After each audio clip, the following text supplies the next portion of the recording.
চট্টগ্রাম নগরের প্রধান সড়কগুলোতে ব্যাটারি চালিত রিকশা ও অটোরিকশা নিষিদ্ধ ঘোষণা করেছে চট্টগ্রাম মহানগর পুলিশ।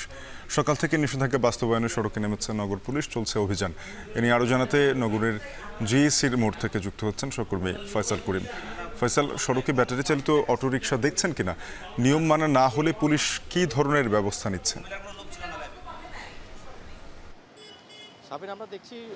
এই অটোরিকশাগুলো দীর্ঘদিন ধরে চলছে, বিশেষ করে 5ই আগস্টের পর থেকে যখন ট্রাফিক পুলিশের অনুপস্থিতি ছিল সড়কগুলোকে ঘিরে, সেই সুযোগে এই অটোরিকশাগুলো অলিগলি ছাড়িয়ে কিন্তু নগরীর যে প্রধান সড়কগুলো আছে সেখানে চলাচল শুরু করে এবং এক ধরনের বেপরোয়া চলাচল যেমন দেখছি, তেমনি একেবারে চোখে পড়ার মতো সংখ্যায় কিন্তু এগুলো চট্টগ্রাম নগরীর মূল সড়ক এক ধরনের দখল করে নিয়েছে বলা চলে। এবং পুলিশের কোনো ধারণা নেই যে কী পরিমাণ ব্যাটারি চালিত অটোরিকশা এই প্রধান সড়কগুলোতে চলছে এবং তাদের অনেকেই বলছেন যে এখানে হাজার নতুন অটোরিকশা এই প্রধান সড়কগুলোতে চলাচল করছে এবং এই কারণে চট্টগ্রাম নগরীর যে আসলে যাতায়াত ব্যবস্থা, সেই যাতায়াত ব্যবস্থায় প্রভাব পড়েছে। বিশেষ করে এই সকল যান কিন্তু যারা চালাচ্ছেন তাদের অধিকাংশেরই আসলে কোনো চালানোর দক্ষতা যেমন নেই, তেমনি প্রচুর দুর্ঘটনা হচ্ছে আমরা জানতে পারছি এবং এরা অধিকাংশই কিন্তু নিয়ম মানছেন না, বেপরোয়া গতিতে চলাচল করছেন। এবং পুলিশের সাথে কথা বলে আমরা যেটি দেখেছি যে আসলে এই যানগুলো যারা চালাচ্ছেন তাদের অনেকেই আসলে বেকার যুবক, নয়তো এলাকার যারা উশৃঙ্খল তরুণ বা কিশোর আছে তারা কিন্তু এই সব অটোরিকশা চালিয়ে থাকেন এবং এক ধরনের চালক আছেন যারা পঙ্গু নয়তো শারীরিকভাবে অক্ষম, তাদের একটি অংশ কিন্তু এই ব্যাটারি চালিত অটোরিকশাগুলো চালাচ্ছেন। এবং চট্টগ্রাম নগরীর জিইসির মোড়ে আমরা সকাল থেকে দেখছি যে বেশ কয়েকটি অটোরিকশা পুলিশ জব্দ করেছে এবং এই সকল জব্দ করা অটোরিকশা তাদের যে হেফাজত সেখানে নিয়ে যাবেন এবং তারা বলছেন যে আজকে থেকে এই অটোরিকশাগুলো যাতে প্রধান সড়কে চলাচল করতে না পারে সেজন্য তারা কঠোর অবস্থানে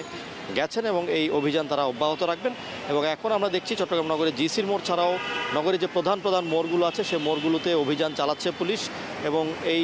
বিভিন্ন যে অটোরিকশাগুলো ছড়িয়ে পড়েছে সেগুলোকে তারা অনুরোধ করছেন যে আসলে মূল সড়কে না চালিয়ে এগুলো যাতে এখন থেকে যে আগের যেই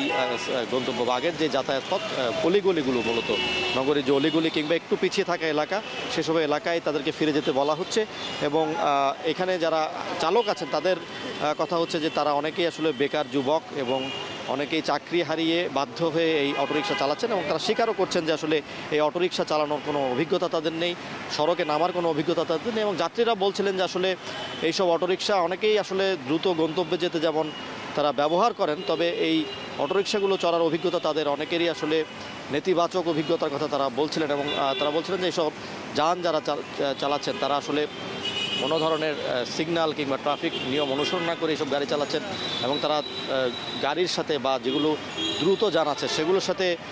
প্রতিযোগিতায় লিপ্ত হয়, যে কারণে ছোট বড় দুর্ঘটনা যেমন ঘটছে। তবে আমরা যেটা দেখছি যে নগরী জুড়ে কিন্তু এইসব অটোরিকশার শোরুম বাড়ছে, সুতরাং অনেকেই নাগরিকরা দাবি করছেন যে এইসব শোরুম যাতে বন্ধ করা হয় এবং মূলত যাতে অলিগলি ভিত্তিক চলাচলটাই আসলে নিশ্চিত করা হয়। চট্টগ্রাম মহানগর পুলিশ ব্যাটারি চালিত বা ইঞ্জিন চালিত যে রিকশাগুলো আছে তা প্রধান সড়কে নিষিদ্ধ করেছে, বিষয়ে জানাচ্ছিলেন সহকর্মী ফয়সাল করিম।